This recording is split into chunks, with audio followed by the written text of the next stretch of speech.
dhawaaqa soo yeeraya iyo dhambaalka soo dhacaya ma ahayn mid u wanaagsan maqalka dhagaha waalid walaalo iyo saaxiibada ay wax isla baran jireen iyo dadkii aqoonta u lahaa inta Maxamed Hibo Qaasim oo kooxo burcadaahi ganikii dambe shalay ay ku dileen deegaanka Ceelasha Biyaha waxa ay ka mid ahayd ardaydii ka aflaxday dugsiga Iftiin farciisa Ceelasha Biyaha waxa ayna sidoo kale ka mid ahayd ardaydii natiijada wanaagsan ka keentay imtixaanka shahaadiga ee dugsiga sare oo ay wasaaradda waxbarashada shalay ay shaacisay natiijadiisa gurigeedii dhabta ah ayaa la geeyay maanta marxuumadda waxaana salaada janaasada lagula tukaday banaanka hore ee gurigooda Ustaad Saciid Xasan Yuusuf maamulaha guud ee iskuulka Iftiin iyo Ustaad Cabdalla ayaa ka tacsiyay geerida xanuunka badan ee ku timid marxuumadda Hibo Qaasim baxday waxay tagtay suuqa Ceelasha way soo adeegatay adeegii markay soo qaadatay soo laabatay xaafadii ku soo socotay marka iyadoo xaafadda ku soo dhowli soo gaarin markay jidka ka soo leexad soo maraysa meeshaas yaa kulay ninku meesha uga soo baxay laakiin mididii ayuu dheer meel uga dhaftay uuna uga tagay xataa mididii iyadoo ka taagan uga tagay inna lillahi ma akhadha wa lahu ma a'ta wa kullu shay'in 'indahu bi miqdar arin qadarna dhacday marka insha Allah gabadhaasan tacsiiti raan ilaah u direena ilaahay anaga dhan naga wada baxday ilaahay u naxariisto waxaan u ahaa gabadh abti ilaahay jannatul firdaws ilaahay ka waraabiyo inna lillahi wa inna ilayhi raaji'uun waxaan halkan uga tacsiyeenaynaa annagoo ah iskuulaadka la foole ee ka dhisan Ceelasha Biyaha waxaan halkan uga tacsiyeenaynaa Allah u naxariistee Hibo Qaasim Maxamed Allah u naxariistee u tacsiyeenaynaa oo gacanka xaqdan ay dishay shalay lagu dilay Ceelasha Biyaha 10 saac Allah u naxariisto waxaan u tacsiyeenaynaa ehelka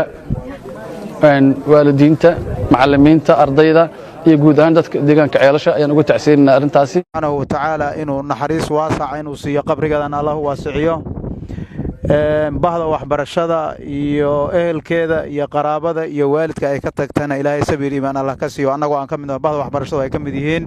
Najmo Qaasim oo ah da'da ka weyn marxuumad Hibo ayaa TV-ga Universal ugu warbixisay sifooyinka Hibo iyo markaasi waxa xaafadda sida weyn dadka ay ugu garanayeen waxay baxday 8 saac amal suuq aaday way sooneed idii oo ay israaceen oo in tacsiir kale u socotay iyadana suuqeeda ku socotay suuqeed kala hareen maamada tacsiir iyadoo joogtay gabadha suuqeeda ka soo adeegtay way soo noqotay markay tacsiir oo gabadha soo noqotay wadadii wax yar tadawjid waxaan oo dhameen soo marayso aamid tuug ku hel marka barta surka iyo labada garab dhaxtaal iyo kaliya toore ka wada gali way carartay dad diris u dhawaala tuug iga celiya la tuug iga qabtay tire cararkii carkiisa afgambi u dhacday dadka markay ku soo ordeen ninku waa baxsaday gabadhii isla markii baabuur meesha yaale saareen waa la orday isbitaalka la geeyay mobilkeedii markii hooy soo wacday markaas waxay tiri gabadhii aawe markaas waxa la lahay gabadhan daa dhashay isbitaalkaas ay taalay ma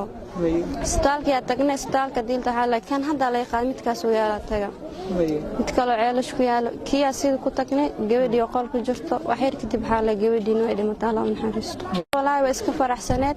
habeen hore status waxay soo saaratay imtixaanka natiijo ku faraxnay Ilaahay naga la kulmiyo iyo sidii ahayd faraxsan subax way soo kacday adi تنزيل القرآن كسب بلابته إذا وقعي كجيسي قال كسو حاقد لابتان داش كان وين داني حاقد هذا نوى بحده إلا الطبيعي كأنت عمود جسد عن عما مركي كأنت كتابك يا لابتوي حراسة أنا دحاد دكناي إذا نصلات دحاد دكتي كذب واسع حدا شاء الله إذا كي مادة سوق